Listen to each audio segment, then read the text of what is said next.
మూత్రం వ్యర్థ పదార్థమే కావచ్చు, కానీ అది మన ఒంట్లో ఆరోగ్యానికి అనారోగ్యానికి ఒక సూచికగా భావించాలని చెబుతారు నిపుణులు. మూత్రంలో కనిపించే రంగుల్లో తేడాలు మార్పుల ఆధారంగా చాలా రకాల జబ్బుల ఆనుపానుల్ని కనిపెట్టే వీలు ఉంటుంది. మూత్రం రంగు, మూత్రంలో ప్రోటీన్ పోవటం, చీము కణాలు, ఇలా మూత్రంలో కనిపించే ప్రతి మార్పు వెనుక ఏదో ఒక కారణం ఉంటుంది. అందుకే మన అనారోగ్యాన్ని అంచనా వేసేందుకు డాక్టర్లు రక్త పరీక్షతో పాటు మూత్ర పరీక్షకు కూడా ప్రాధాన్యం ఇస్తూ ఉంటారు. అనారోగ్యాన్ని పట్టించే మూత్రం రంగులో తేడాల గురించి ఇప్పుడు తెలుసుకుందాం.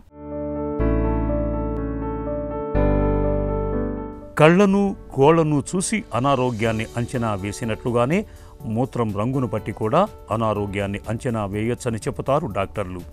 నిజానికి అనారోగ్యం బారిన పడ్డప్పుడు మన శరీరంలో చాలా మార్పులు కనిపిస్తూ ఉంటాయి.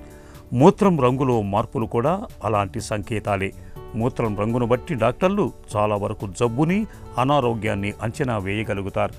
మూత్రం పచ్చగా వస్తుంటే వేడి చేసిందని, కామెర్లు సోకాయని అనుకుంటాం.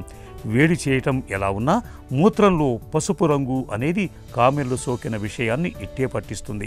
అయితే బి కాంప్లెక్స్ విటమిన్లను తీసుకున్నప్పుడు మూత్రం పసుపు రంగులో రావటం చాలా సాధారణమైన విషయం. దాని గురించి అంతగా పట్టించుకోనవసరం లేదు. మూత్రం రంగు పాలలాంటి నురుగుతో కూడా వస్తుంటే మూత్ర వ్యవస్థలో ఎక్కడో ఏదో ఇన్ఫెక్షన్ సోకిందని అర్థం చేసుకోవాలి. మూత్రం ముదురు గోధుమ రంగు అంటే డార్క్ బ్రౌన్ కలర్లో వస్తున్నప్పుడు దాన్ని కాలేయ జబ్బులకు సంకేతంగా భావించాలి. కిడ్నీలు దెబ్బతిన్నప్పుడు, కిడ్నీల్లో క్యాన్సర్ ఆనవాళ్లు ఉన్నప్పుడు మూత్రం ఎరుపు రంగులో వస్తూ ఉంటుంది. అలాగే తరచూ మూత్రంలో రక్తం కూడా పడుతూ ఉంటుంది. అయితే బీట్రూట్, స్ట్రాబెర్రీ వంటి గాఢమైన ఎరుపు రంగు పండ్లను తిన్నప్పుడు మూత్రం కూడా ఎరుపు రంగులో కనిపించవచ్చు. ఇలాంటప్పుడు కంగారు పడాల్సిన అవసరం లేదు.